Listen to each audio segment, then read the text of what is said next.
neste desafio que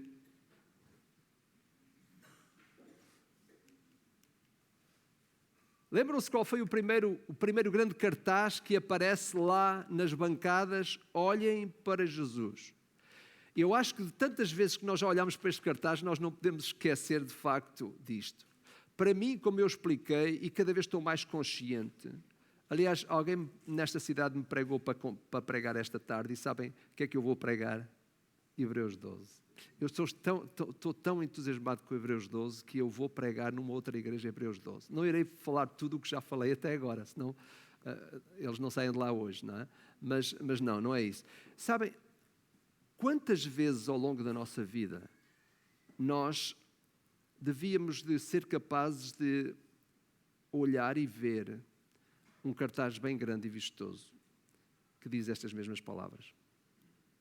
Quantas vezes tu tiveste momentos na tua vida em que tu devias ter olhado para Jesus e olhaste para outra pessoa qualquer? Quantas vezes tu precisavas verdadeiramente da presença de Cristo e não reclamaste por ela? Quantas vezes na tua vida tu precisavas da sabedoria e do conselho do Senhor Jesus? Quantas vezes tu precisas de olhar para aquilo que foi o comportamento do Senhor Jesus face às circunstâncias pelas quais nós passamos e nós nos esquecemos? Cada vez estou mais convicto que não existe coisa alguma pela qual nós tenhamos que passar no percurso da nossa vida que Cristo não tenha passado já. E se nós formos cuidadosos, há muitos desafios que chegaram a nós que também passaram por Cristo. Nós dizemos assim, mas Jesus viveu numa outra época, num outro tempo. Mas sabem, viveu com pessoas como tu e eu. Viveu com os mesmos desafios que nós vivemos hoje. E eu estou certo que se ele hoje tivesse que lidar com o telemóvel e com as redes sociais, como nós temos que lidar, ele lidaria de uma forma tão igual, de uma forma tão coerente, como lidou com outros desafios do seu tempo. Portanto, ficarmos a olhar para a vida e acharmos que Jesus só serve para certas etapas é um erro da nossa jornada, é um erro do nosso caminho. Jesus é aquela pessoa que, na verdade, nos ensina a respeito do Pai, ensina-nos a respeito de nós mesmos e a respeito dos outros. Existe no universo da vida que Jesus viveu momentos em que a vida dele dá resposta a todas as áreas da nossa própria vida. Não só na sua relação com o Pai, mas na relação também que ele estabelecia com os outros. E até na relação que ele estabeleceu com as próprias autoridades. Na relação que ele estabeleceu com as autoridades religiosas e até com as autoridades políticas. Jesus preenche tudo aquilo que é a nossa vida hoje. Por isso, os homens de fé que passaram pela vida estão a dizer-nos, em primeiro lugar, olhem para Jesus. E se é verdade que a história vive um momento em que nós precisamos muito de olhar para Jesus, esse tempo é o hoje. E o que é que eles nos dizem que nós devemos olhar para Jesus? Eles falam de uma coisa, pensem no sofrimento. E foi aqui que nós paramos na semana passada. Nós precisamos, meus amigos, meus irmãos, de trazer Jesus à nossa memória. Nós precisamos de trazer à memória de cada um de nós a obra de Cristo por nós. Nós temos que digerir os passos de Cristo na nossa própria vida. Nós precisamos de contemplar o que Cristo é e o que Cristo fez. Há cristãos que gostam muito daquilo que Cristo fez por eles, mas não imitam aquilo que Cristo é neles. E este é um equilíbrio que nós devemos de ter ao longo da nossa vida cristã. A obra de Cristo completa-se no Jesus que fez a obra e no Jesus que é Deus. O Jesus que, na verdade, se apresenta a cada um de nós não só para nos ensinar o caminho para o Pai, mas nos ensinar o caminho da vida do Pai em nós e dele mesmo em nós. Por essa razão é interessante porque o versículo seguinte, o versículo 4 a 6, que eu quero ler convosco, diz assim: Ora, na vossa luta contra o pecado, ainda não tendes resistido até ao sangue, e estáis esquecidos da exortação que, como filhos, discorre convosco. Filho meu, não menosprezes a correção que vem do Senhor, nem desmaies quando por ele és reprovado. Porque o Senhor corrige a quem ama e açoita a todo o filho a quem recebe. Esta é uma fase da corrida em que nós precisamos de admitir que precisamos de um treinador. Eu tenho dito aqui várias vezes que a imagem que nos vem de Hebreus é de um atleta que está na pista da vida. Os heróis da fé que passaram por essa pista estão lá nas bancadas a gritar para nós e a ensinar-nos a experiência de vida que eles tiveram. E quando eles dizem olhem para Jesus, eles sabem o que estão a dizer. E eles estão a dizer também uma coisa, que é importante que nós percebamos que nós temos que ser pessoas que temos um coração ensinável para aprender acerca da vida. Nós precisamos de um treinador, porque há momentos na jornada da nossa vida em que as coisas não correm bem. A jornada torna-se complicada. E se nós admitirmos que existe uma autoridade sobre a nossa vida, então significa que nos momentos em que nós precisamos de ser ajudados, essa autoridade está lá e essa autoridade é Deus e a pessoa do seu Filho Jesus. Há muitos cristãos que gostam de gozar as delícias da vida cristã, mas não querem os momentos menos bons que a vida cristã traz. Por essa razão, reparem o que o texto diz. É necessário que nós não só pensemos no sofrimento do Salvador, e aí estamos a ver a vantagem daquilo que é a obra de Cristo por nós, mas ele chega a dizer, aceitem o vosso sofrimento como um meio corretivo e de aperfeiçoamento. Deus e a obra de Jesus não faz nada que não nos favoreça. Se Deus atua na nossa vida e em certa altura da nossa vida Ele deixa que certas coisas aconteçam, reparem o que diz o texto, de uma forma muito clara, o verso 6. Porque o Senhor corrige a quem ama e açoita a todo o filho a quem recebe. A disciplina de Deus nas nossas vidas é uma prova clara que Ele continua interessado em nós. Continua interessado nas nossas vidas. Se Ele nos deixasse, a correção não acontecia. E sempre que a correção acontece, ela tem a vantagem e o intuito e o propósito de ser um meio corretivo e de nos aperfeiçoar para nós sermos semelhantes ao seu Filho Jesus. Deus, o Pai, pediu que o Filho vivesse a vida que tinha que ser vivida. Por isso, faz sentido que uma vez posta diante de nós toda a imagem de um Deus perfeito através da pessoa do Senhor Jesus Cristo, faz sentido que Ele peça dos seus filhos igual reprodução de vida. Jesus é a pessoa que deve realmente estar diante de nós para que nós o imitemos. E por isso, em certas alturas da nossa vida, nós temos que perceber que a jornada não vai muito bem. Às vezes há momentos em que as coisas realmente não correm como nós gostaríamos. Sabem que o sofrimento, segundo a palavra de Deus, pode ter várias origens. Pode ser o resultado direto do nosso pecado. O sofrimento pode vir como resultado da tentação. O resultado pode vir como resultado da provação e, por fim, como resultado da perseguição. Existem várias fontes que gerem sofrimento. Existem momentos em que, na verdade, nós nos vemos confrontados com o sofrimento nas nossas vidas e não podemos olhar e dizer assim, olha, tu estás a passar por isso porque tu estás em pecado. Às vezes pode ser, mas nem sempre. E esse foi o problema dos amigos de Jó, que o acusaram da miséria dele porque acharam que ele estava em pecado. E ele, o desgraçado, já sofria com a dor física e ainda sofria com a dor emocional dos seus amigos a pisarem-lhe no pé, dizendo uma coisa para a qual eles nada sabiam.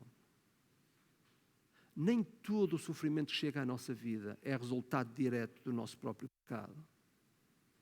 Nem todo ele é resultado direto da nossa própria tentação, mas pode ser.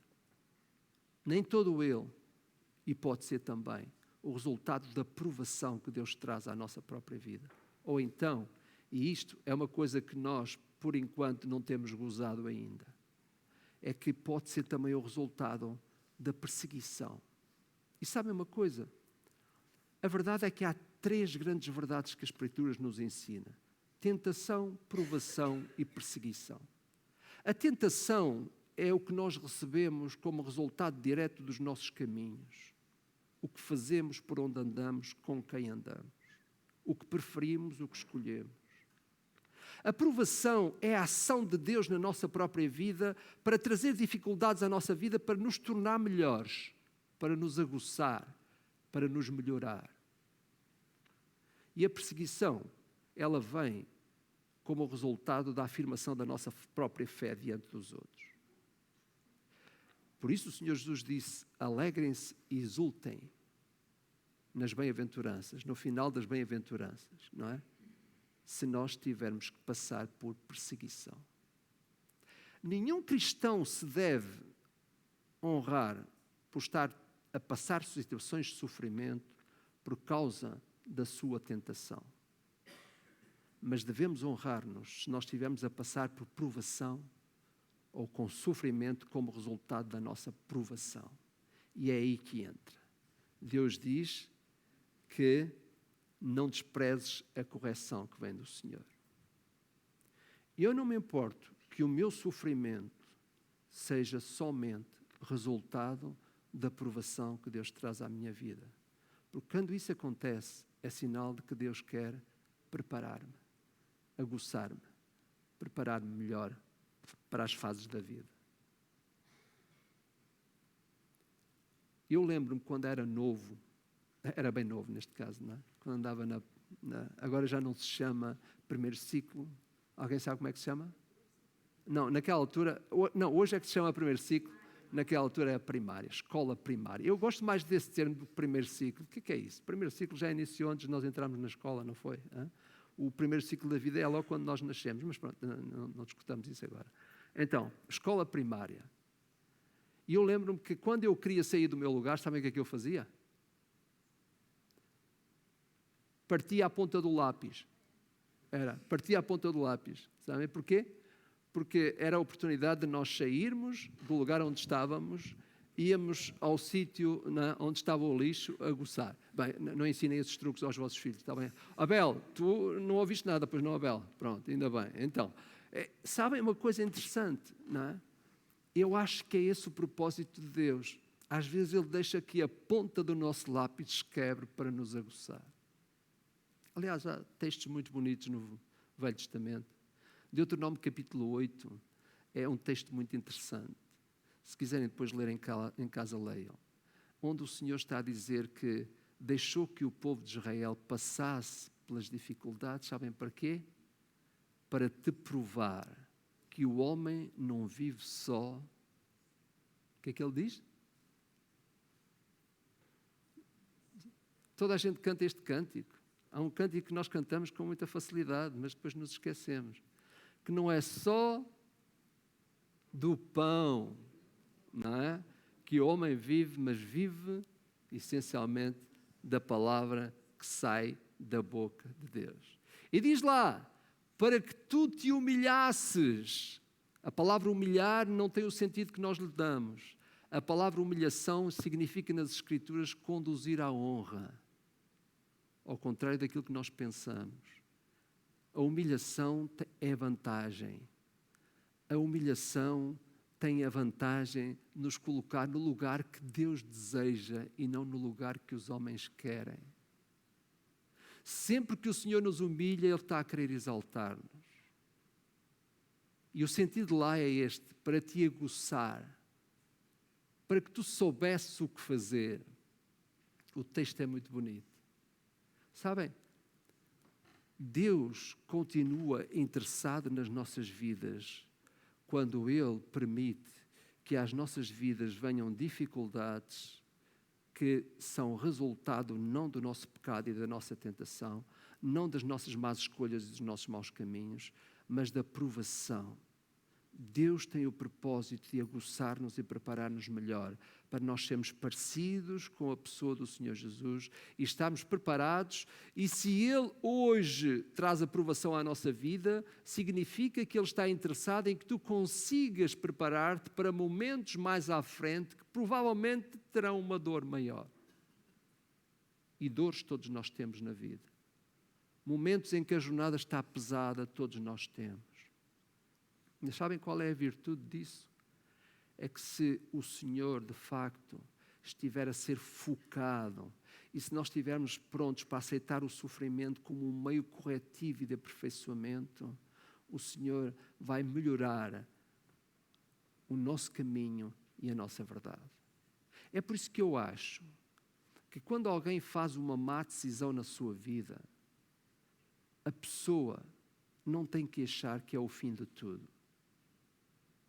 Às vezes, os homens, o ser humano, realmente castiga. Às vezes, nós não temos capacidade para fazermos melhor do que aquilo que fazemos. Mas Deus não esgota a sua capacidade de transformar os momentos menos bons em momentos melhores. Eu olho para a vida de José e fico impressionado. Às vezes nós achamos que os bons exemplos, os heróis que nós queremos que realmente ensinar para os nossos filhos e para as nossas crianças, achamos que não tem nada a ver connosco, mas tem. José possivelmente assemelha-se a muitas etapas da tua própria vida e da minha. Só que nós às vezes não temos paciência suficiente para assumir a realidade de que nós temos um Deus que mesmo quando Ele permite que aconteça alguma coisa menos boa na nossa vida, Ele está conosco. Ele não se ausentou.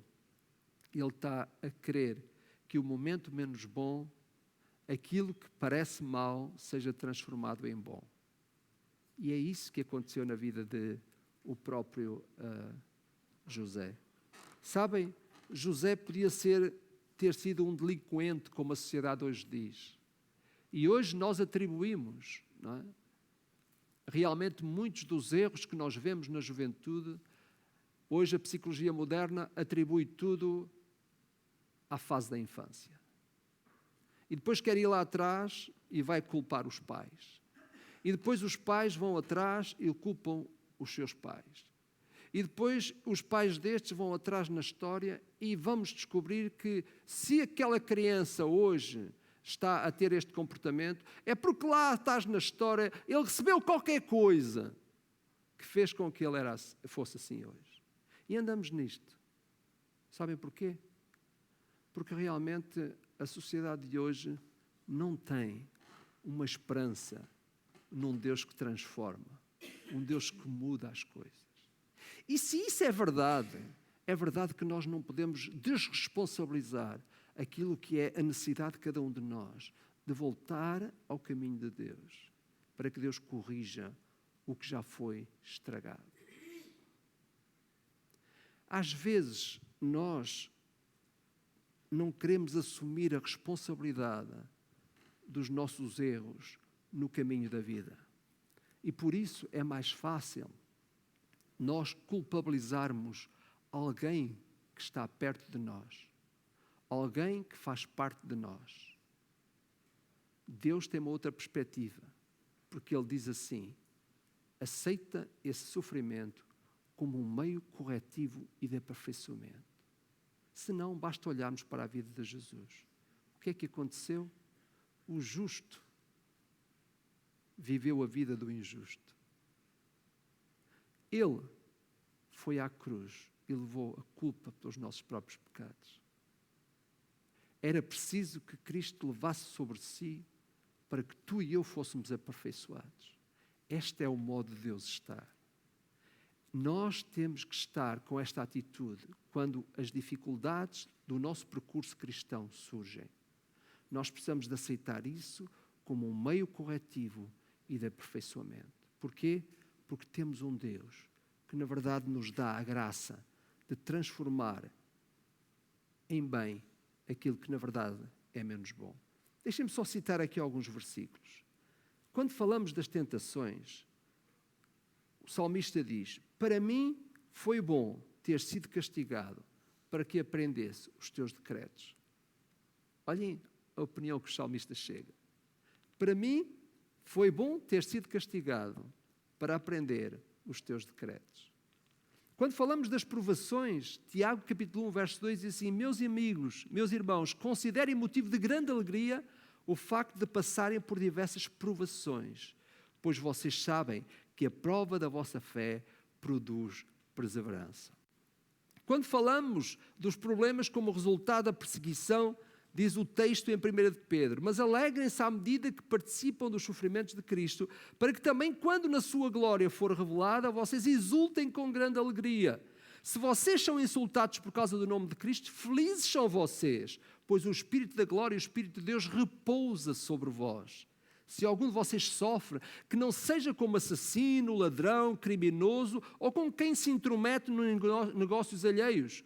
Contudo, se sofre como cristão, não se envergonhe, mas glorifica a Deus por meio desse nome. Quando falamos, de facto, daquilo que é a própria palavra de Deus, que tem fortes encorajamentos para todos aqueles que sofrem enquanto caminham na pista da vida. E diz o texto em 2 Coríntios: porque a nossa leve e momentânea tribulação produz para nós um peso eterno de glória muito excelente, não atentando nós nas coisas que se veem, mas nas que não se veem, porque as que se veem são temporais e as que não se veem são eternas. Quantos de nós já olhamos para o nosso sofrimento do ponto de vista eterno? Ninguém. Porque temos tendência de olhar para ele apenas do ponto de vista do momento, do ponto de vista daquilo que é a consequência imediata.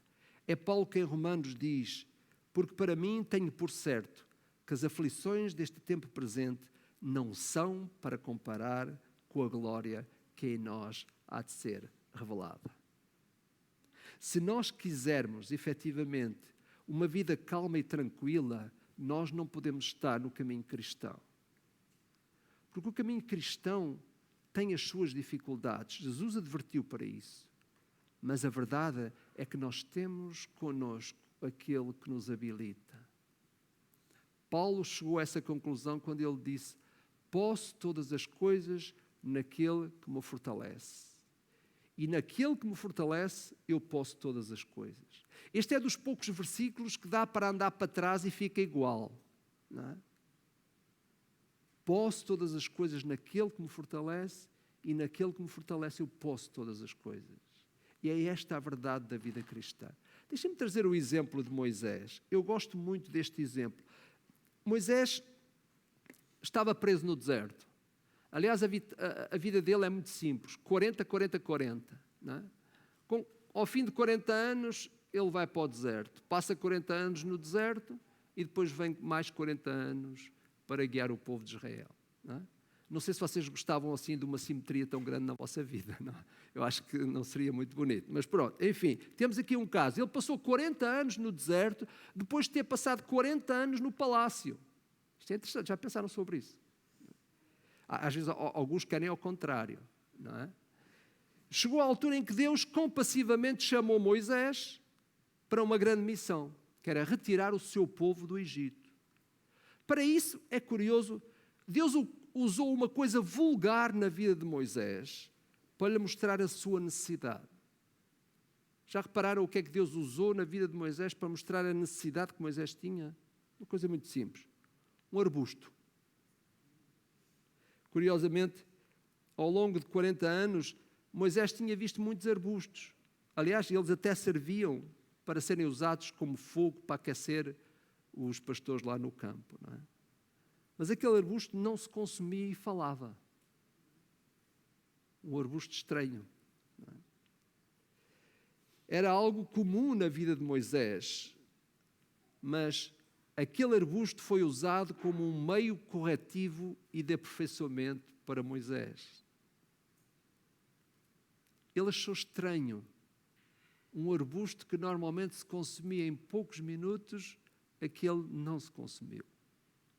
Ele achou estranho que a certa altura até falava. Meus irmãos, é interessante porque há arbustos, simbolicamente falando, na nossa vida, que podem ser instrumentos corretivos e de aperfeiçoamento quando eles são usados nas mãos de Deus. Às vezes a maior parte dos cristãos pretende que Deus faça coisas fantásticas na sua vida. Coisas que encham o olho. E às vezes até do ponto de vista da fé há pessoas que andam atrás disso. Oh, Deus fala comigo de uma forma extraordinária, etc, etc. Oh, Deus revela-te a mim, etc.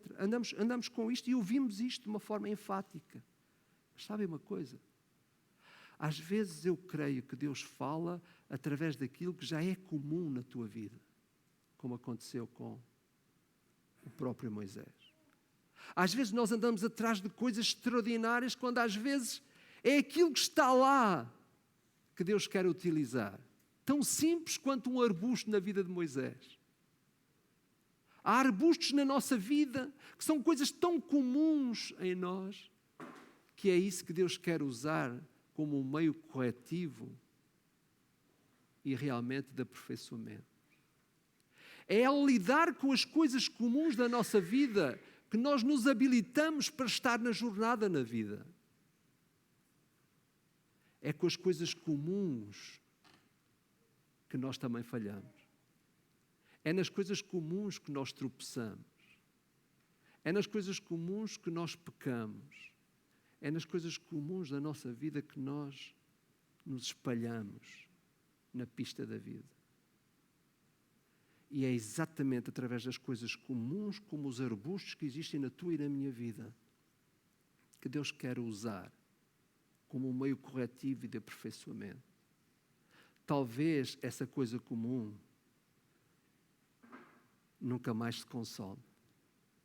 Talvez essa coisa comum, algumas vezes, até possa servir o mesmo efeito que serviu aquela burra que falou para o profeta tolo. Às vezes há coisas na nossa vida que nós precisamos mesmo de examinar para perceber que é por aí que Deus está a trazer a perfeição dele mesmo para a nossa própria vida. Por isso, eu não acredito numa vida cristã que tem que ser nova cada domingo.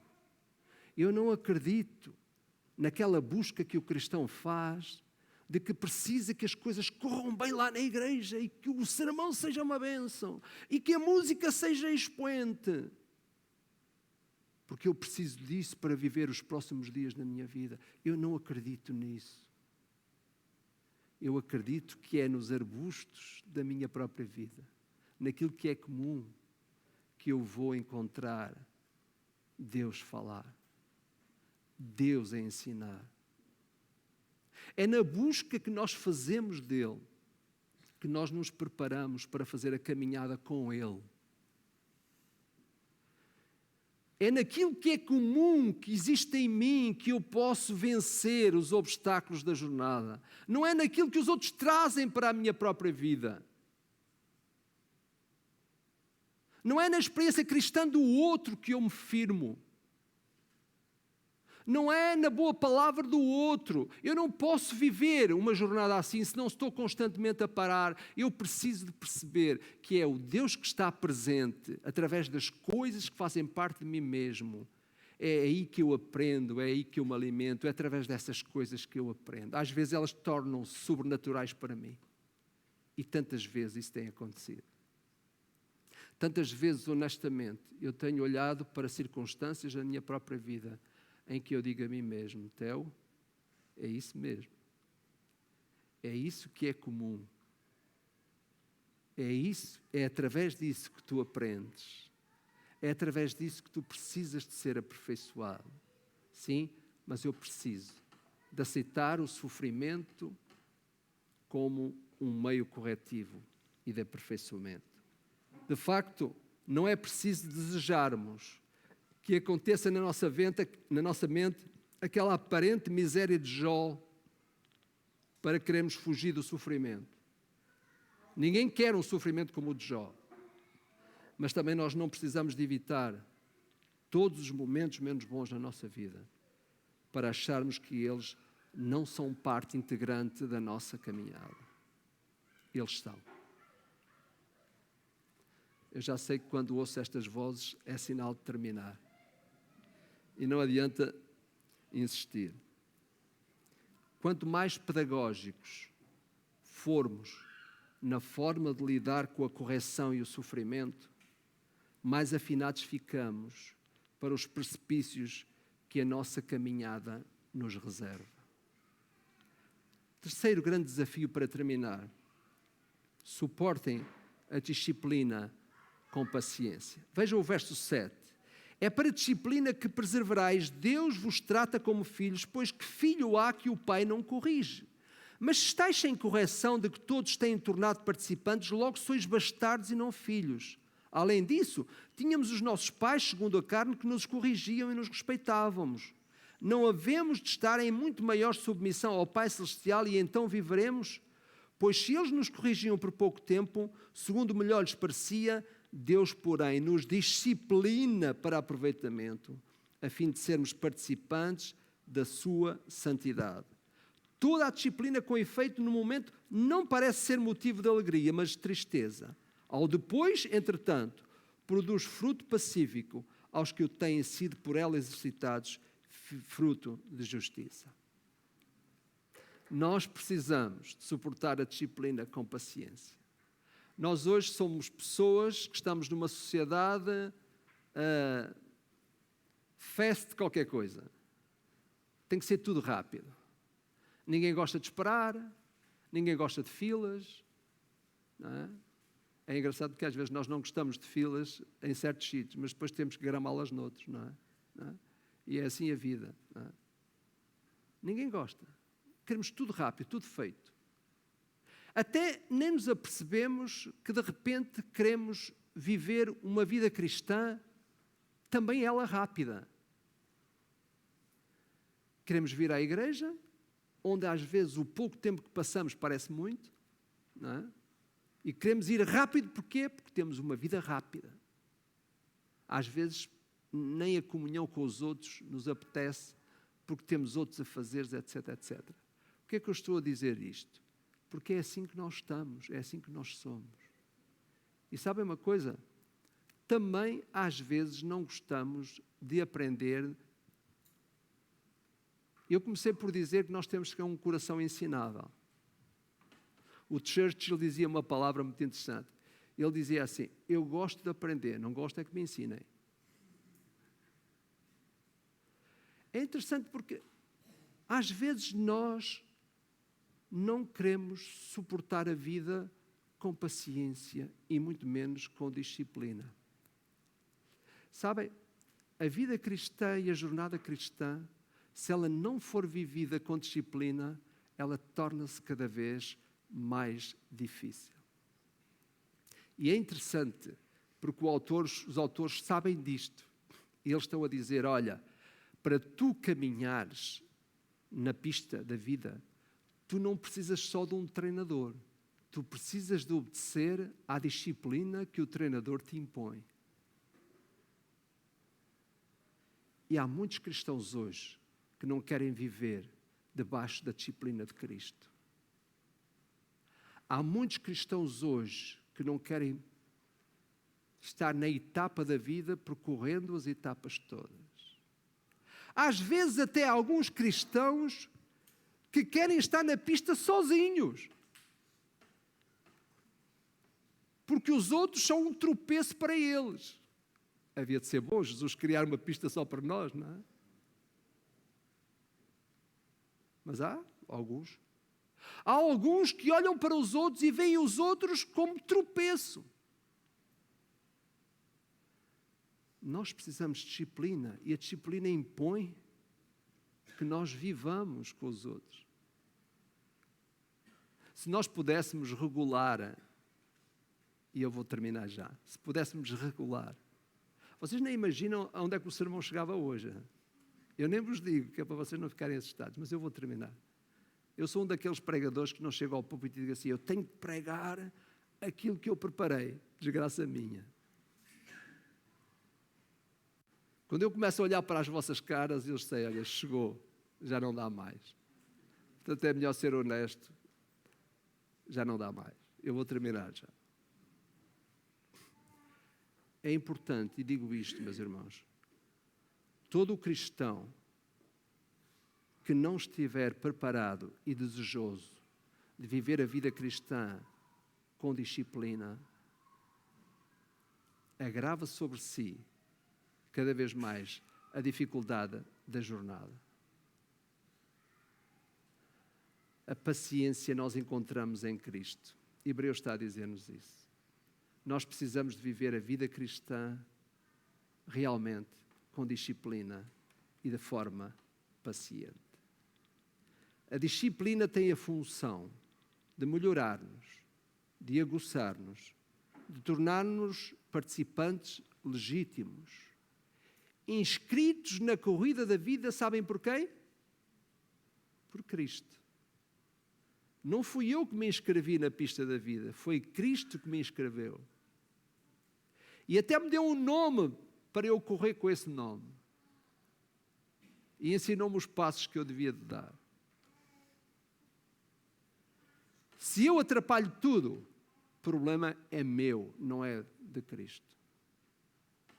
Se eu tropeço aqui ou ali, não vale a pena dizer que foram os outros. Cristo tem uma opção para isso. Quando Ele diz que nós devemos efetivamente arrependermos dos nossos erros e deixar que Ele nos mostre a verdadeira correção que é feita em amor e em graça. Agora, há uma coisa que eu acho que Jesus não faz e que não é legítimo, e com isto eu vou terminar. É quando nós, sabendo que fizemos uma má escolha, querermos estar na pista da vida, achando que os nossos erros são certificados por aquilo que nós próprios entendemos ser a nossa verdade. Eu explico isto melhor. Eu não sei se o Isaías está a perceber isto, mas ele pelo menos está ali a pronunciar-se, não é? A ideia é esta, meus irmãos. Nós não podemos estar à espera que Cristo certifique os nossos maus caminhos. Nós temos escolhas que podemos fazer, mas nós não podemos estar à espera que Cristo certifique as nossas más escolhas. Nós temos que esperar e desejar que Cristo transforme o mal que nós fizemos em bem, vindo por causa da sua excelente graça. É isto. Disciplina é quando nós nos colocamos debaixo da autoridade de um treinador que nos diz como é que se vive a vida, e não somos nós que queremos dar instruções ao treinador. Eu lembro-me de uma etapa na vida de um determinado clube em que os jogadores quiseram dar as instruções ao treinador. Sabe o que aconteceu? Vocês sabem. Não estou a falar do vosso clube, é do meu, está bem? Portanto, fiquem tranquilos. É isto que acontece, meus irmãos. Às vezes nós estamos na jornada da vida, fazendo as nossas más escolhas, e depois queremos que elas sejam certificadas por aquele que é o dono da corrida. O que esteve no princípio e no fim, o juiz de prova. É melhor nós nos arrependermos verdadeiramente e dizermos: Senhor, eu falhei. Eu quero que de uma forma compassiva Tu me faças caminhar na pista da melhor forma possível, debaixo da Tua graça, coroado pela glória que Tu trazes para aqueles que acreditam nas coisas eternas. É isto, meus irmãos. Vamos orar. Pai nosso, obrigado, Senhor, porque a Tua palavra é tão rica, Senhor. Nós poderíamos ficar muito tempo a meditar nela, Senhor. E até mesmo a fome não vinha, Senhor. sobretudo quando somos imbuídos deste espírito de aprendizagem, este espírito de desejo de ouvir a voz do Senhor. Mas, ó Pai, nós somos humanos e Tu nos compreendes. Por isso, Senhor, a oração que Te fazemos é para que o Teu Espírito fale com cada um de nós, pois Ele conhece os nossos caminhos. Ele sabe quem somos, o que fazemos, o que esperamos, aquilo em que acreditamos. E nós Te pedimos, Senhor, que cada um de nós esteja a aprender, para que a jornada da nossa vida não seja só uma resposta àquilo que é o clamor daqueles que pela fé venceram, mas que seja uma resposta ao Teu Espírito para Ele nos tornar pessoas semelhantes, parecidas com Jesus. Essa é a oração que eu faço em nome de Jesus. Amém.